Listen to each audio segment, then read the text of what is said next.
Welcome to my YouTube family. Ashu વ્લોગમાં ફરીથી નવા વિડીયો સાથે સ્વાગત છે. ઘણા સમય પછી આજ વિડીયો બનાવું છું કેમ કે મારા મોટા બાપુ, મારા દાદા એક્સપાયર થઈ ગયા હતા, એટલે કોઈ વિડીયો બનાવવાનો કોઈ હેતુ હતો નહીં.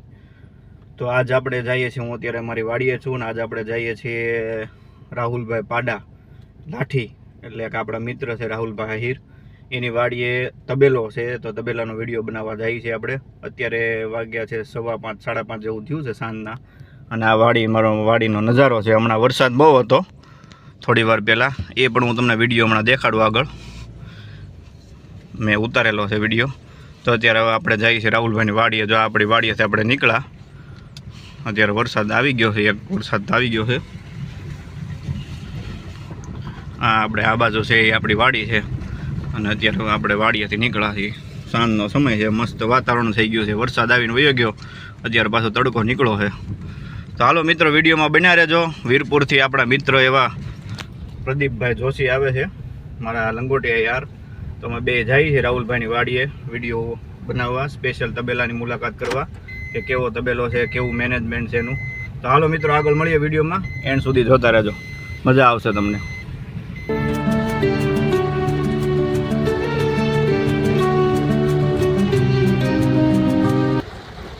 આ અમારું મેદાન છે ચાવણ ગામનું, અને અહીંયા ક્રિકેટ રમવા તો છોકરા આવી ગયા છે અત્યારે. બહુ મસ્ત છે અત્યારે એટમોસ્ફિયર. તો હાલો આગળ મળીએ. વિડીયો જોતા રહેજો, સ્કીપ ન કરતા. નવા હોય તો સબસ્ક્રાઈબ કરી નાખજો, લાઈક કરજો, શેર કરજો, અને તમારા ગામમાં વરસાદ છે કે નહીં કમેન્ટ કરજો, બરાબર. તો હાલો આગળ મળીએ. આ છે અમારા ગામનું બસ સ્ટેન્ડ, ચાવણનું સર્કલ છે. જો અહીંયા કોનવાળું, શીતલ આઈસ્ક્રીમવાળાનું કોનવાળું સર્કલ છે. અને આ ચાવણ ગામ છે. આપણે આ બાજુ લાઠી તરફ વળવાનું છે, બરાબર.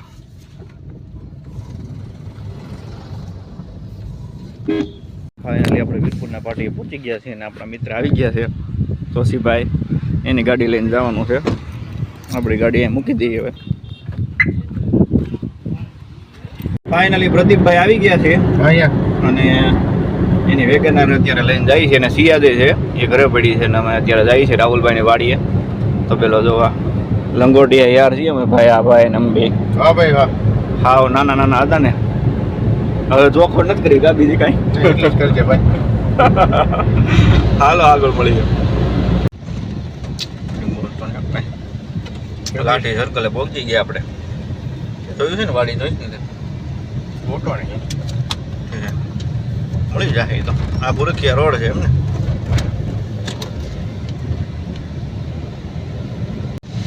તો ફાઇનલી આપણે રાહુલભાઈની વાડી બાજુ જઈ રહ્યા છીએ. જો આવે છે એનો તબેલો, એનો વાડીનો રસ્તો છે.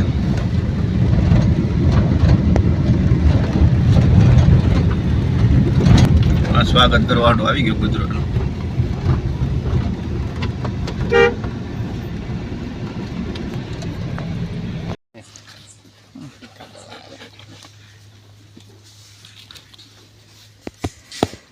આ છે રાહુલભાઈ, એની વાડી આવ્યા આપણે. વાહ ભાઈ વાહ.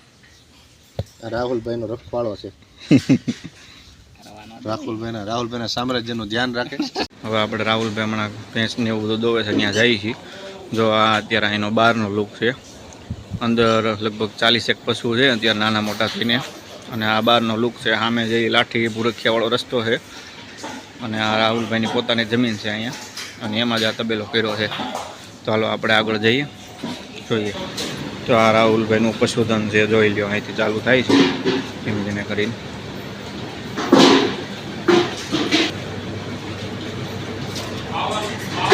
જો રાહુલભાઈનો દોવાનો ટાઈમ થઈ ગયો, અત્યારે સાંજના 6:30 પોણા 7 જેવું થયું છે. આ બધા પશુ છે રાહુલભાઈના, ઘણા ખરા દોવાઈ ગયા. આ રાહુલભાઈ દોવે છે હજી. જો આ રાહુલભાઈનો ભાઈ છે.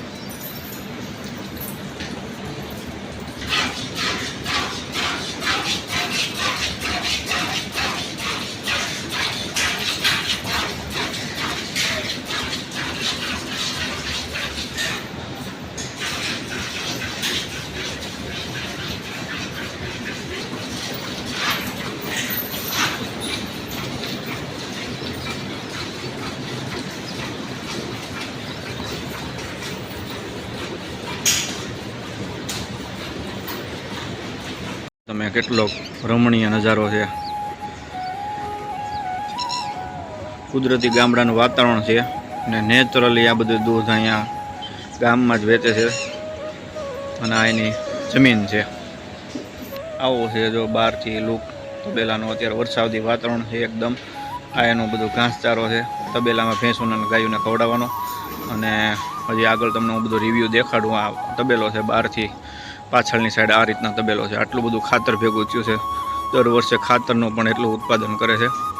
અને આવો છે સુરત દાદા હાથમી રહ્યા છે. જો હવે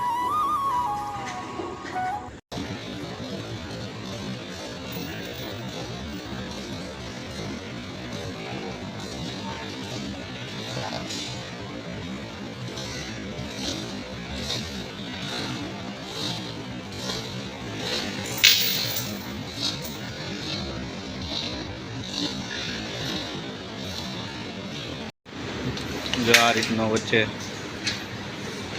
આટલી જગ્યા રાખવામાં આવી છે બે સાઈડ. અને પશુઓને પાણી પીવા હાટું જો આ રીતના કુંડી જ છે. ડાયરેક્ટ સીધું પશુ મોઢું એમાં નાખે, પાણી પીવે એટલે બધું કુંડી ભરાઈ જાય પાછી. એમ આ રીતનું આયોજન છે. જો અહીં આ બધી ભેંસોનો પશુધન છે એનું આ ટાઈપનું વચ્ચે જગ્યા છે બધી બાજુ. આ સૌથી મોટી ભેંસ છે જાફરાબાદી. હા એકેડમી તો આ જાફરાબાદી ભેંસ છે સૌથી મોટી. આ ભેંસનો નંબર આવવાનો હતો પણ તે દિવસે જ આ ભેંસ વિયાણી હતી. તરણેતરના મેળામાં આ ભેંસને લઈ જવાની હતી. જો અત્યારે આ લગભગ 2.5 થી 3 લાખ રૂપિયાની ભેંસ થાય. એવડી મોટી ભેંસ છે. તો હાલો આગળ દૂધ ભરીએ ને એનો વિડીયો તમને દેખાડું. એમ બધા ભરે છે દૂધના. તાજો દહેલું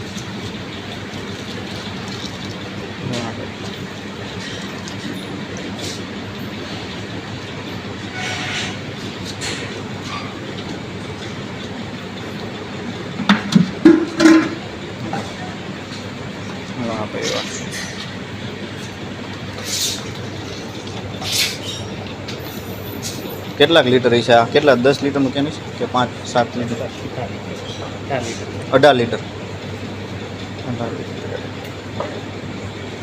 આપણે ઓલી સાઈડ જે વિડીયો ઉતાર્યો ને આ બાજુ પાછો નવો શેડનું અત્યારે આયોજન ચાલુ છે. જો બધું આ બધી ભેંસો આ બાજુ નવો શેડ બને છે. હજી દેશી ગાયું હોતું છે આમાં. જો અહીંયા હજી બધું નીચે રોગોને એવું બધું કરવાનું બાકી છે. આ બધું દૂધમાં દનિયામાં એમાં બધી ભરે છે. અને આ બાજુ હવે તમને દેખાડું કે ત્યાં નાના બચ્ચાનો ઉછેર પણ થાય છે. જો નાના બચ્ચાનો પણ હવે ઉછેર થાય છે અહીંયા. ઘરનો જ આપણે બધો વેલો થાય ને ઘરનું દૂધનું સેલિંગ થાય એટલે આ નાના બચ્ચાનો અહીંયા ઉછેરનું જ આખું છે. નાના બચ્ચા જો અવડા આ તાજું જન્મેલું નાનું બચ્ચું છે. બધાની અલગ અલગ વ્યવસ્થા છે. આ નાનું કડેલું છે. એનો એક મેઇન હેતુ એ છે કે હવે બચ્ચાનો ઉછેર કરી અને પછી સારું બ્રીડિંગ કરી અને પછી બચ્ચાનો ઉછેર કરીને બચ્ચા વેચવાના અને સારું બ્રીડિંગ કરી અને દૂધ ઉત્પાદન સારું મેળવવાનું. આ વખતે અમરેલી જિલ્લામાં લાઠી તાલુકામાં રાહુલભાઈનો 1લો નંબર આવેલો છે દૂધ ઉત્પાદનનો એનો. એટલે બહુ પ્રગતિશીલ અત્યારે છે. અને અત્યારે આ બધું જે ટેકનોલોજીથી બધું કામ વર્ક કરે છે. અત્યારે આ જે કાંઈ તબેલાનું છે કે પાણી ઓટોમેટિક પાણી પી જાય અને બીજાનું શું છે ચાપ કટર મશીન ને એવું બધું યુઝ કરે છે. ચાલો આગળ મળીએ. પછી આપણે રાહુલભાઈનો ઇન્ટરવ્યૂ લઈએ ક્યાંથી શરૂઆત કરી દઈને કઈ રીતનું છે. ચાલો આગળ મળીએ. કરવી પડે જ્યારે આ તબેલો થાય. પોતે શેઠ હોવા છતાં બધી જાત મહેનત કરવી પડે. અહીં માણસો પણ રાખેલા છે પણ અત્યારે માણસો નથી હાજરમાં. આ રીતના જો જાત મહેનત કરવી પડે એમાં.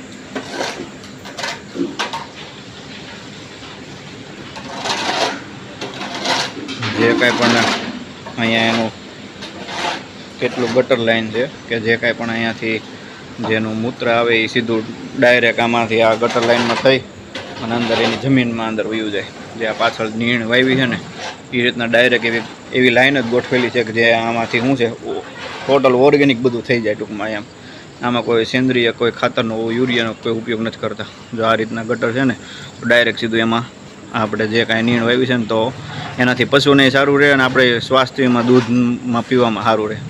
તો આ રીતનું એનું આયોજન છે. જુઓ એની નીણ ખવડાવવાનું જો બધું છે ઓલા સુધી છે, બહુ દૂર દૂર સુધી.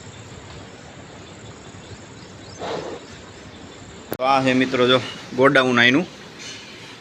જો આ ખાંડદાણ છે અને આ બાજુ છે ખાર્યું ચણાનું. અને અહીંયા મોટો શેડ છે બહુ. આ છે ચાપ કટર મશીન. મેં તમને આગળ વાત કરી કે ચાપ કટર મશીન છે. અને અહીંયા બધું સુકલ અને લીલું ચારો છે આ બધો. જો બહુ મોટો હેવી શેડ છે. અત્યારે તો અંધારામાં બહુ નથી દેખાતો. બહુ હેવી શેડ છે. આ એનો મેઇન ગેટ છે. ફાઇનલી તબેલાનો આવો બહાર છે. બધી રીતના મેઇન એન્ટ્રી ગેટ છે ને ત્યાંથી આવો લુક છે. જોઈ લો આટલી ભેંસું છે અને આટલી ગાયું છે. આપણે રાહુલભાઈને પૂછી કે કઈ રીતનું આયોજન છે અને ક્યાંથી એને શરૂઆત કરી હતી. હાલો આગળ મળીએ આપણે. હાલો રાહુલભાઈને મળી લઈએ. મિત્રો હાલો હવે આપણે રાહુલભાઈની પાસેથી જાણીએ કે એણે ક્યાંથી શરૂઆત કરી હતી અને અત્યારે ક્યાં સુધી પહોંચ્યું છે તબેલાનું કામ. તો હાલો આ મિત્ર રાહુલભાઈને આપણે મળીએ. રાહુલભાઈ કેમ છે ભાઈ? હવે તમે જય શ્રી કૃષ્ણ. હવે તમે ક્યાંથી શરૂઆત કરી હતી તબેલાની અને કેટલી કેટલી મુશ્કેલી આવી અને ક્યાં ક્યાં શું થયું જરાક તમે ટૂંકમાં. તબેલાની શરૂઆત અમે 2020 લોકડાઉનમાં જે લોકડાઉનનો સમય હતો ત્યારથી કરી હતી. અમને તો ખબર નહોતી કે અમે પહેલાંથી અમારા પપ્પાની બધા વડીલો રાખતા બેસું 4 બેસું રાખતા. પછી લોકડાઉનમાં જે મુશ્કેલી આવી જે બધા ઘરે આવી ગયા અને ત્યારે બધું દૂધની બહુ શોર્ટેજ પડવા માંડી. ત્યારે અમે એક ભેંસ લાવ્યા પછી દૂધની વધારે શોર્ટેજ પડવા માંડી. કારણ કે અમે બધું ચોખ્ખું દૂધ આપીએ છીએ બધા. ને પછી અમે ધીમે ધીમે ધ્યાન આપ્યું બે ભાઈએ. પછી ધીમે ધીમેથી બીજી ભેંસ લેવા, ત્રીજી લેવા એમ કરીને અત્યારે મારી પાસે ટોટલ 20 ભેંસો છે, 7 ગાયો છે. અને અત્યારે અમે બધું કસ્ટમર ડાયરેક્ટ અમે દૂધ પહોંચાડીએ. ઘરથી જ સેલિંગ કરો છો અને બરોબર કરીને સેલિંગ કરીએ છીએ. ટોટલ અત્યારે કેટલું અંદાજે દૂધ થતું હોય છે આખો દિવસ? 200 લીટર. 200 લીટર. વાહ. હા. અને કેટલીક આમ તકલીફ કેટલી આવી શરૂઆતમાં? તો બહુ મુશ્કેલી પડી. અમે તો અમારો વિષય જ નથી. હું પોતે અત્યારે software engineer, work from home મારે જોબ ચાલુ છે. વાહ ભાઈ વાહ. પાર્ટ ટાઈમમાં થોડુંક ધંધામાં ધ્યાન દેતા હતા. અમે બે ભાઈઓ ધીમે ધીમે શરૂઆત કરી. અત્યારે આ લેવલ સુધી પહોંચ્યા છીએ. બરોબર. શરૂઆતમાં બહુ મુશ્કેલી. ત્યારે કંઈ આવડતું નહોતું. ધીમે ધીમે શીખ્યા. અમે મૂક્યું નથી ટૂંકમાં. હા હા. કોઈ દી હાર ન માની તમે એમ ને? બરોબર. એવી પરિસ્થિતિ આવીને એને સહન કરી અમે ચાલતા ગયા છીએ. અત્યારે ટોટલ કેટલા પશુ છે આપણી પાસે? અત્યારે મારા નાના મોટા બચ્ચા થઈને ટોટલ 39 પશુ છે મારી પાસે. વાહ ભાઈ વાહ. અને અત્યારે તો બ્રીડિંગ નું કામ કરો છો ને કે બ્રીડિંગ સુધારવા હાટું? અત્યારે મારો કોન્સેપ્ટ એના ઉપર જ છે. હા, કે કોઈને સારું આપણે બચ્ચું ઉછેરીને પછી આપણે ગમે ત્યારે સેલ કરી તો કોઈને સારું હું સફળ મળે એમ. અને તમે આ સાઈડમાં ખાંડદાણનું ચાલુ કર્યું છે તો એ એક જરાક ટીવાના છે. ટીવાના દાણ છે. આપણે પંજાબની કંપની છે. અત્યારે બહુ સારું આવે છે આ. પશુને આપણે સ્વાસ્થ્ય માટે ને દૂધ માટે વ્યવસ્થિત ટાઈમે ગરમીમાં આવી જાય છે. દૂધ ઉત્પાદન સારું રહે છે આનાથી. કપાસિયા ખોળની કપાસિયા ખોળ અત્યારે મેં બંધ કરી દીધો છે. બરોબર. મિક્સ ભડકું, મકાઈનું ભડકું, ટોપરા ખોળ, કપાસિયા એ આપું છું. અને આના ટીવાના દાણ છે. અને આનો શું એક રેટ છે આપણે 50 કિલોની બેગનો? 170 રૂપિયાની 50 કિલો આવે છે. બરોબર. આપણે અહીંયા ગમે એટલી જોતી હોય મળી ને કે કોઈ પણ વ્યક્તિને જોતી હોય. બરોબર.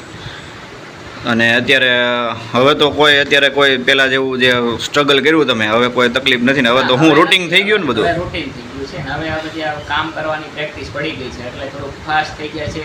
અત્યારે તો ટેકનોલોજી પ્રમાણે ચાલવા જેવું છે. હા, તમે એ તો મેં ટેકનોલોજી જોઈ કે ફુવારા સિસ્ટમ છે, પછી પાણીની ઓલી કુંડી છે કે હાથે પાણી પશુ પી લે, કોઈ તકલીફ નથી. અને તમારે તમે કહેતા હતા કે એમ કે ભાઈ તમારે તાલુકામાં નંબર તાલુકા લેવલ 24-25માં તાલુકા લેવલે પહેલો નંબર આવ્યો હતો. શ્રેષ્ઠ પશુપાલન સન્માન કર્યો હતો, સર્ટિફિકેટ આપ્યું હતું ને 10,000 રૂપિયા પુરસ્કાર આપ્યો. વાહ ભાઈ વાહ. તો તમારું સફળ પશુપાલન છે અત્યારે? અત્યારે ભગવાનની દયા. ના ના ના ના, ખરેખર. હા, ને મહેનત ચાલુ છે. મહેનત ચાલુ છે. અને તમે કેટલા વાગે સવારમાં ઉઠીને આ બધી મહેનત કરો? 4 વાગે ડેઈલી રૂટીન અમે ચાલુ કર્યું. ત્યારથી 4 વાગે ઉઠી જવાનું હોય છે.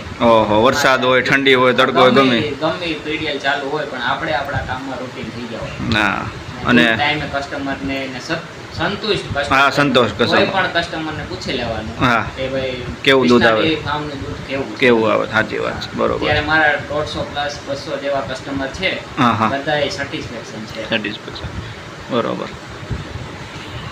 જોયું ને કેટલું સ્ટ્રગલ લાઈફ છે રાહુલભાઈની, અને એને ક્યાં, અને હવે આપણે રાહુલભાઈને એ પૂછીએ કે આપણે કેટલો એને અભ્યાસ કર્યો છે ને એને પછી આ ડેરી ફાર્મ ચાલુ કર્યું છે. વિચાર કરો તમે કે કેટલું માણસ આગળ એટલું ભણતર અને પાછું ડેરી ફાર્મ 2 પ્લસ કરી અને આ બધું સક્સેસ જાય છે. એટલે તો આપણે રાહુલભાઈને પૂછી, તમે કેટલું સાહેબ રાહુલભાઈ આપણે સ્ટડી કર્યું છે? ડિગ્રી કરેલી છે MCA computer master degree computer application. બરોબર. અને અત્યારે એઝ એ સોફ્ટવેર એન્જિનિયર તરીકે હું જોબ કરું છું. વાહ ભાઈ. વર્ક ફ્રોમ હોમ જોબ ચાલુ છે. વાહ ભાઈ, અને એના પાર્ટ ટાઈમમાંથી હું ટાઈમ પશુપાલન કરો. પશુપાલનમાં ધ્યાન આપું છું. વાહ ભાઈ વાહ. અને કોઈ પણ પશુપાલન કરવું હોય કોઈ વ્યક્તિઓને તો કેવું, શરૂઆત ક્યાંથી કરવી એ એક તમે થોડીક ઓલી કરો કે ભાઈ શરૂઆત કરવી એટલે એક હારે પશુ નહીં લેવાના, ધીમે હા. ધીમે તમે શરૂઆત કરશો તો તમારા માટે બેસ્ટ રહેશે. બરોબર. હા હા, થોડા દિવસ સ્ટ્રગલ કરવો પડે, 2-4 વર્ષ તમારે તમે પછી એમ મૂકી દેશો ને હાર માની લેશો તો નહીં થાય. બરોબર. તમારે કામ ઉપર તમારે મક્કમ રહેવું પડશે. અને તમે શરૂઆત કરી ત્યારે કેટલી ભેંસો હતી તમારી પાસે? 4 ભેંસો 4 ભેંસો હતી. પહેલેથી 4. અને એ પહેલેથી તમારા ઘરની જે ભેંસો હતી એમાંથી શરૂઆત કરીને? હવે ત્યારે એવું બધી ગણતરી નહોતી દૂધ વેચવાની, એવું કઈ નહોતું. જે થાય ઈ ખાવા પીવાનું, જેટલું વેચે એટલું વેચવાનું આપણું બધું રૂટિંગ હાલે એમ ટૂંકમાં એમ. બરોબર. પછી અમે આ એને ધંધાકીય લેવલે લઈ ગયા. બરોબર. પછી અમે 2 ભાઈઓ છે, મારો ભાઈ મારા સપોર્ટમાં છે, હા. અને અમે 2 ભાઈઓ ચાલુ કર્યું છે. તો મિત્રો જોયું ને કેટલું સ્ટ્રગલ વાળી જિંદગી છે, અને સોફ્ટવેર એન્જિનિયર હોવા છતાં એ પશુપાલન કરે છે. તો આપણે આ શીખવાનું રહ્યું કે અત્યારે યુવા ધન એમ કહે છે કે કાંઈ કામ નથી મળતું, અમારે નોકરી નથી મળતી. પોતાને ગામડે 10-10, 15-15 વીઘા સારી જમીન હોય છે પાણીવાળી, અને સુરત કે ગમે મોટા શહેરમાં જઈ અને 10, 15, 20 હજારની નોકરી કરે છે. એની કરતાં બેસ્ટ એ છે કે પશુપાલન કરો તમે. મને પોતાને પણ પશુપાલન એટલો શોખ છે, અને આ રાહુલભાઈને મળવાનું આપણે કારણ એ કે કોઈ પણ યુવા ધન એવું હોય કે જે અભ્યાસ પૂરો કરી અને એને પોતાની જમીન હોય તો એમાં પશુપાલન કરો અને આરામથી તમારા ગામડે બેઠા બેઠા જિંદગી સારી જીવો અને બીજાને દૂધ ચોખ્ખું, બધી પ્રોડક્ટ ચોખ્ખી આપો, એવું આપણો હેતુ છે. તો રાહુલભાઈ બીજું કાંઈ કહેશો તમે? નહીં, બસ આટલું. આ કોકને સંદેશો આપી દો કે આવું કરાય આપણે, ભલે એન્જિન પશુપાલન કરાય, અત્યારની જનરેશનમાં કરવા જેવું છે. અને અત્યારે પહેલા એવું નહોતું. અત્યારે તો બધી તમારી પાસે સુવિધા છે, ટેકનોલોજી છે, અને ભાવ પણ સારા મળે છે ભાવ અત્યારે. પણ સારા મળે. સારી વસ્તુ આપો તો કસ્ટમર હા ગોતતા આવશે. હા, ગોતતા આવશે. બરાબર. તમે સારું લોકોને આપો એટલે બહુ સારું છે. હા. તો મિત્રો જોયું ને, આ હતા રાહુલભાઈ. બરોબર. આપણે રાહુલભાઈના તબેલાની મુલાકાત કરી. બરોબર. તો તમે આમાં શીખવા જેવી બાબત છે કે કોઈ પણ ભણતર, તમારે ભણતરની સામે ગણતરે પણ કામ લાગે. બરોબર. એટલે તમે જે કાંઈ પણ ભણો છો અને જે કાંઈ પણ આગળ તમે બિઝનેસ કરવા માગો છો તો આ એક ઓપ્શન કરો છે. અને આમાં કોઈ લિમિટ જ નથી કે તમારે કેટલું કમાવવું એમ. તમે 50,000 કમાઈ શકો ને 5 લાખ મહિને કમાઈ શકો. જેટલી તમારી કેપેસિટી હોય એટલું તમે કરી શકો. અને એક છે કે આમાં બહુ મોટો રિસ્ક નહીં લેવાનો. શરૂઆતમાં નાનેથી શરૂઆત કરવાની, પછી આગળ વધતું જવાનું ધીમે ધીમે.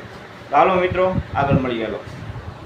જોયું ને આપણે રાહુલભાઈનું ઇન્ટરવ્યૂ લીધું અને એણે કેવું સ્ટ્રગલ કર્યું, અને પોતે એન્જિનિયર હોવા છતાં એ પોતે અત્યારે તબેલામાં આ બધું કામ કરે છે, પોતાનો જાત મહેનતથી કરે છે અને મહિને લાખો રૂપિયા કમાય છે. તો તમે કાંઈ પણ ભણેલા એવા હોય કે કોઈ પણ બાબતે તમારે જમીન હોય તો આ વસ્તુ કરી શકો છો. આ ઉપરથી લુક છે તબેલાનો. અત્યારે સાંજનો સમય છે એટલે બહુ તમને નહીં દેખાય બધું. તો મિત્રો આ વિડીયો આપણે અહીંયા સુધી. મળીએ આપણે નેક્સ્ટ વ્લોગમાં. તમે જો તબેલો કરવા માગતા હોય તો જરૂર અમારો કોન્ટેક્ટ કરજો. ક્યારેક સલાહ અમે આપશું તમને થોડીક. બરાબર. ચેનલમાં નવા હોય તો સબસ્ક્રાઈબ કરી નાખજો, લાઇક કરજો, શેર કરજો. તો ચાલો મળીએ આપણા નેક્સ્ટ વ્લોગમાં. ત્યાં સુધી બધાને મહાદેવ હર. પાકું પાકું.